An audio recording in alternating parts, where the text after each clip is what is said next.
कश्मीर की राजनीति क्या क्या रंग बदलती है। गुपकार अलायंस हुआ, कहा एक साथ मिलकर स्टेटहुड की लड़ाई लड़ेंगे, 370 वापस लाएंगे, 35 से वापस लाएंगे। तमाम राजनेता एक साथ थे।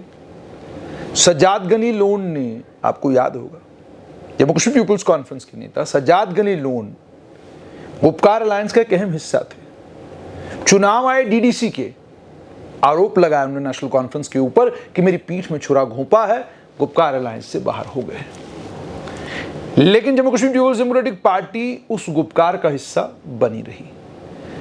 जैसे जैसे समय आगे बढ़ा, गुपकार अपने अपने रास्ते निकल गया और अब स्थिति यहां पहुंच चुकी है कि वो तमाम राजनीतिक दल घाटी के जिनको मिलकर लड़ाई लड़नी थी और 370-35 को वापस लाना था, राज्य के दर्जे को लेकर भी एक साथ नहीं है। और हालत यहां आ पहुंची है कि जम्मू कश्मीर पीपुल्स कॉन्फ्रेंस, जिसका जनाधार नॉर्थ कश्मीर में है, सेंट्रल कश्मीर में कुछ पॉकेट्स में है, साउथ कश्मीर में वो कुछ कोशिश कर रहे हैं। जम्मू कश्मीर पीपुल्स कॉन्फ्रेंस के ऊपर हमलावर वो राजनीतिक दल हो रहा है जिस राजनीतिक दल ने साल 2002 से लेकर 2008 तक जम्मू कश्मीर पर राज किया। यानी सरकार थी पीडीपी कांग्रेस की जम्मू कश्मीर में। उसके बाद पीडीपी बीजेपी की सरकार बनी। यानी 2 बार जो पार्टी जम्मू कश्मीर में सत्ता में रही है, उस पार्टी के नेता गंभीर आरोप जम्मू कश्मीर पीपुल्स कॉन्फ्रेंस के नेताओं के ऊपर लगा रहे हैं। जब आप आरोप सुनते हैं तो आप हैरान होते हैं। साल 2026 है, एक लोकतांत्रिक व्यवस्था में हम लोग हैं और इस लोकतांत्रिक व्यवस्था में यह कहा जा रहा है, फलाने ने धमका दिया, उसने डरा दिया, वो ये कह रहा है, वो कह रहा है। भाई, आतंकवादियों, अलगाववादियों को तो डर है कि कानून उनको छोड़ेगा नहीं, आतंकवाद के मददगारों को नहीं छोड़ेगा। अलगाववाद को जिन लोगों ने जम्मू कश्मीर में शह दी, जो लोग अलगाववाद के समर्थक, जो लोग अलगाववाद के प्रमोटर, जो लोग अलगाववाद के प्रोड्यूसर रहे हैं, उन्हें तो डरने की जरूरत है। क्योंकि अभी तो प्रशासनिक सिस्टम जो है, इसमें तो सवाल ही पैदा नहीं होता कोई अलगाववाद या आतंकवाद के लिए कोई जगह हो। तो उसके बीच में जब इतने गंभीर आरोप लगाए जाएं और गंभीर आरोप सार्वजनिक किए जाएं, तो फिर आप सोचने पर मजबूर हो जाते हैं कि जो राजनेता खुद को अंतर्राष्ट्रीय लेवल का राजनेता कहते हैं, जो नेता जब बयान देते हैं, बड़े बड़े अखबारों में उनके बयान छपते हैं, क्या उन राजनेताओं का विजन इतना ही है कि वो इतनी छोटी छोटी बातों में फंस गए हुए हैं? यानी जम्मू कश्मीर पीपुल्स कॉन्फ्रेंस कभी सत्ता में नहीं रही, जम्मू कश्मीर पीपुल्स कॉन्फ्रेंस का कभी मुख्यमंत्री नहीं रहा, जम्मू कश्मीर पीपुल्स कॉन्फ्रेंस कभी इस हालत में भी नहीं पहुंची कि वो सरकार बना सकते थे। 16-17 एमएलए कभी जम्मू कश्मीर पीपुल्स कॉन्फ्रेंस के नहीं हुए। सज्जाद गनी लोन एक वॉइस है, इसमें कोई शक नहीं है, लेकिन उनकी पार्टी का जनाधार कभी इतना नहीं रहा।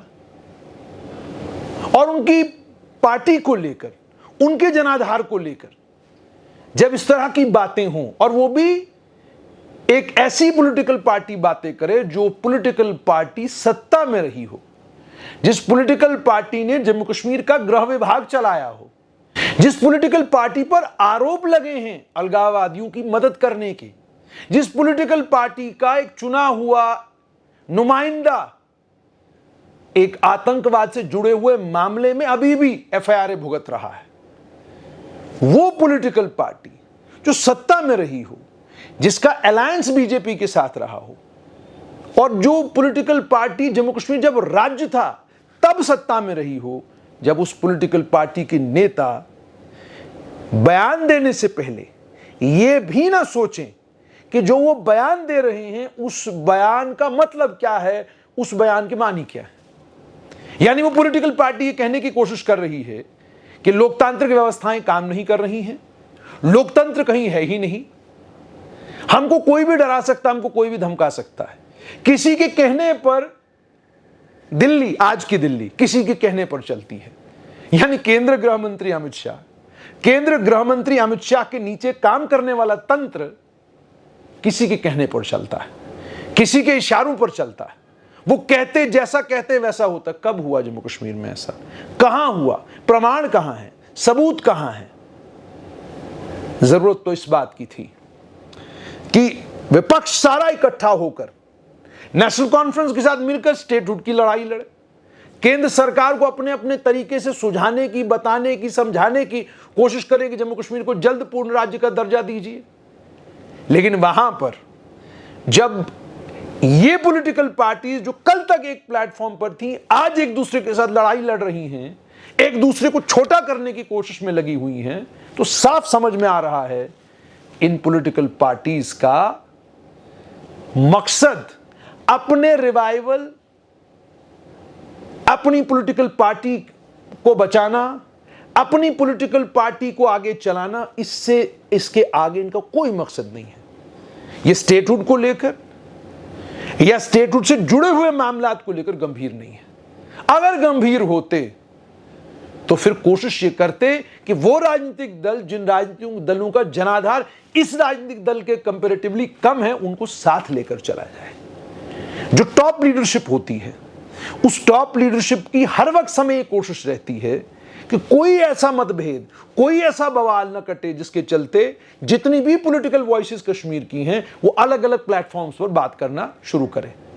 लेकिन जब केवल कोरी राजनीति के लिए राज्य राज्य की कहानी करना मकसद हो, तो फिर स्वाभाविक है जहां आपको मौका मिलेगा वहां पूरी कोशिश करेंगे एक दूसरे को नीचा दिखाने की, एक दूसरे को छोटा और बौना करने की। जहां तक सज्जाद गनी लोन का ताल्लुक है, गुपकार हो या गुपकार के बाद का प्रकरण हो, सारे प्रकरण में सज्जाद गनी लोन ने संयम से काम लिया है। कम से कम शब्दों का प्रयोग करते समय उन्होंने संयम से काम लिया है। तो जरूरत इस बात की है कि घाटी के राजनीतिक दल क्लैरिटी दें खुद को कि क्या वो राज्य की लड़ाई लड़ना चाहते हैं या आपस में एक दूसरे को बौना करने की लड़ाई में को ज्यादा बेहतर और ज्यादा फ्रूटफुल समझते हैं।